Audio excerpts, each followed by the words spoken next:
Break के बाद आपका बहुत स्वागत है पोस्टमार्टम में। जिस तरीके से हम आप बात कर रहे थे आंकड़ों की, आइए आपको दिखाते हैं नेशनल हेल्थ फैमिली सर्वे के आंकड़े, जिसे देखकर आप जरूर चौंक जाएंगे। क्या आलम है देश भर में। नेशनल फैमिली हेल्थ सर्वे की रिपोर्ट काफी चिंतनीय है। इसके मुताबिक भारत के लगभग 2 करोड़ बच्चे अनाथ हैं। इस फहरिस्त में आपको दिखाते हैं उन 5 राज्यों के आंकड़े जहां अनाथ बच्चों की संख्या सबसे ज्यादा है।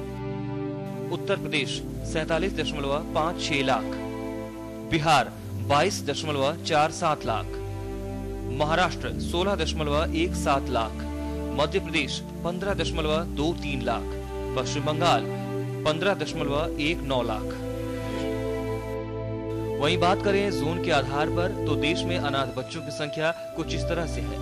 North zone 30.75 lakh, south zone 36.28 lakh, central zone 68.42 lakh, east zone 56.83 lakh, west zone 22.24 lakh. इस सर्वे में सबसे चिंताजनक तथ्य ये है कि इन अनाथ बच्चों के लिए जिंदगी एक अभिशाप बन गई है। तमाम सरकारी प्रयास केवल कागजों तक ही सीमित हैं। हकीकत ये कि पालन पोषण और शिक्षा के अभाव में ये बच्चे शारीरिक और मानसिक दोनों ही विकास से महरूम हो रहे हैं। ब्यूरो रिपोर्ट, साधना न्यूज।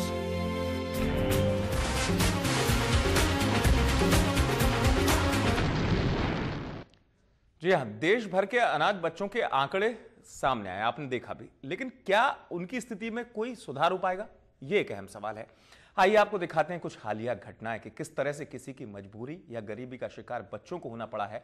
26 जुलाई को जबलपुर में ट्रेन में एक लावारिस हालत में बच्चा मिलता है। कुछ इसी तरह बिहार के सीतामढ़ी में भी हुआ, जहां एक प्राइवेट नर्सिंग होम के पास नवजात बच्चे का शव मिला था। वहीं अल्मोड़ा में एक महिला ने अपने 2 बच्चों को लेकर नदी में छलांग लगा दी। कह सकते हैं कि इस तरह की घटनाएं देश में अनाथ बच्चों की संख्या बढ़ाने का प्रमुख कारण है। अलग अलग मजबूरियां हैं, लेकिन घटनाएं चिंता जरूर बढ़ा रही हैं।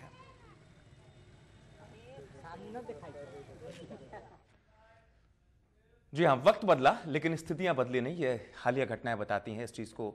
जानेंगे आखिर ये स्थिति मजबूरी क्यों बन चुकी है, चर्चा करेंगे। इनके ये हालिया घटनाएं बताती है कि वक्त तो बदल गया, स्थिति बदलती नहीं है। दरअसल मजबूरी किस मानो मात्र आप देखें जो क्वालिटी ऑफ ह्यूमन बीइंग है वो नीचे आई है जी।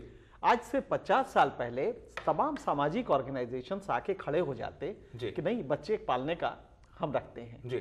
आज आपका प्रॉस्पेरिटी बढ़ी है एक सेक्शन में जी। 2.5 लाख इस समय करोड़पति हैं इस देश में जी। आप समझ सकते हैं कि 2.5 लाख जिस देश में करोड़पति हो और उसमें से 65 हैं जो कि दुनिया के शीर्ष पे हैं, जिनकी पूंजी के बारे में कुछ कहना ही नहीं है। ये 2.5 लाख अगर करोड़पति हैं इस देश में, क्या यह संभव नहीं है कि एक जो बड़ा मिडिल वर्ग का सेगमेंट है, मिडिल क्लास का, वो इन बच्चों को किसी तरह से कॉर्पोरेट रिस्पॉन्सिबिलिटी की तरह कर दिया जाए कि कॉर्पोरेट हाउसेस की रिस्पॉन्सिबिलिटी होगी कि वो कम से कम 4 यतीम बच्चों को एक स्वस्थ नागरिक बनाने के लिए अपना धन मुहैया कराएगा, इंफ्रास्ट्रक्चर मुहैया कराएगा। और सोशल सेक्टर जो है, खास करके एनजीओ आ सकते हैं कि उनको प्रॉपर मेंटेनेंस करें, पैसा वो दें, राज्य दे पैसा, और तब ये इनका मेंटेनेंस हो सके। एक स्वस्थ नागरिक अगर हम एक किसी को जीवन में बना सके तो ये हमारे लिए बहुत बड़ा पुण्य का काम होगा। तो आज कारपोरेट हाउसेस के लिए ये जिम्मेदारी दी जा सकती है कि पेड़ लगाने की जिम्मेदारी तो देते हैं, लेकिन ये जो पौधे हैं हमारे, जो जिंदा पौधे हैं, इनको मारने की जिम्मेदारी गरीबी ने ले ली है। और कोई भी सरकार, कोई भी सिविल सोसाइटी ऑर्गेनाइजेशन इसको लेके नहीं आ रहा है कि हम इन बच्चों को, ये नौनिहाल जो हैं, इनमें से कई हो सकता है कि गांधी लेनिन बने, बिल्कुल, लेकिन वो बनने के पहले उनको तोड़ दिया जा रहा है और उनको अपराध की दुनिया में ढकेल दिया जा रहा है जी। तो आज जरूरत इस बात की है कि किसी भी तरह से सोशल ऑर्गेनाइजेशन सामने आए, स्टेट कॉर्पोरेट हाउसेस सामने आए, लेजिस्लेट करिए। आप बता दीजिए कि आपकी प्रॉफिट का इतने % ये बच्चों के, यतीम बच्चों की परवरिश में जाएगा जी। आप ये कर सकते हैं, बिल्कुल। मेरे ख्याल से कानून इसकी जरूरत है जी। तो अगर ये नहीं करते हैं तो आप ये समझ लीजिए कि आपको 2 करोड़ बच्चों को जो भविष्य में अपराधी बनने जा रहे हैं, उनको संभालने के लिए आपको करीब 2 लाख के पुलिस की जरूरत पड़ेगी। उसका खर्च कितना आएगा जी। और तब भी आप रोक नहीं सकते जी। उसके लिए कोर्ट, अदालतें, एक 2 करोड़ का समाज जो कि यूरोप के कई देशों की जनसंख्या अगर जोड़ दी जाए उतने के बराबर है, तो आप समझ सकते हैं कि कितना बड़ा एक पोटेंशियल थ्रेट है सोसाइटी के लिए ये बच्चे। अगर ये इन समाज में फिर से नहीं आए और समाज के मेन स्ट्रीम में नहीं आए तो कितना बड़ा खतरा हो सकता है। बहुत बड़ा खतरा हो सकता है। और शायद जिस तरीके से चर्चा हम कर रहे हैं उस भविष्य को कोई देख नहीं रहा गंभीरता से, चाहे वो सरकारें हो या वो वर्ग जिसकी आप बात कर रहे हैं, क्योंकि पूरा सरोकार जो है, आप भी इस बात से सहमत होंगे कि भविष्य ही अनाथ देश का होगा, भले हम विकासशील होकर बातें करते रहें। बिल्कुल सही है, बिल्कुल सही है। भविष्य इनका भविष्य अनाथ होने जा रहा है जी। भविष्य अगर यही रहा तो 2 करोड़ आदमी जब बड़ा होगा और वो यतीम होगा, और यतीम होके उसके पास कुछ भी खाने को नहीं होगा, शिक्षा नहीं होगी, तो वो क्या करेगा? ये वल्नरेबल सेगमेंट होगा।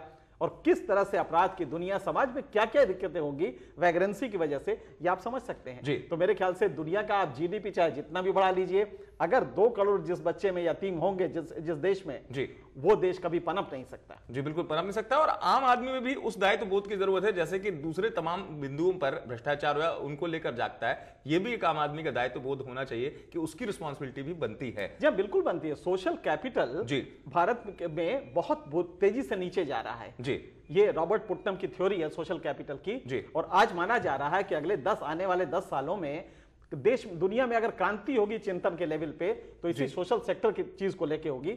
आज सोशल कैपिटल आपका खत्म होता जा रहा है। समाज को चाहिए कि आए, इस पे चिंता करे, राज्य पे दबाव डाले और उसके पैसे से, समाज अपने पैसे से इन बच्चों को यतीम बनने से रोके, और इनके लिए स्टेट सेक्टर या ऑर्गेनाइज सेक्टर से कहीं से भी एक इंस्टीट्यूशनलाइज प्रोसेस हो ताकि इनको आदमी बना सके। जी जी बिल्कुल, इनको आदमी बना सके। बहुत संक्षेप में मैं आपसे जानना चाहूंगा, और इस खतरे को सबको सोचना होगा। देखिए, मैं इस पे यही कह सकता हूं, अकबर इलाहाबादी का एक शेर है जी, पुरानी और नई रोशनी में फर्क कितना है जी, पुरानी और नई रोशनी में फर्क कितना है।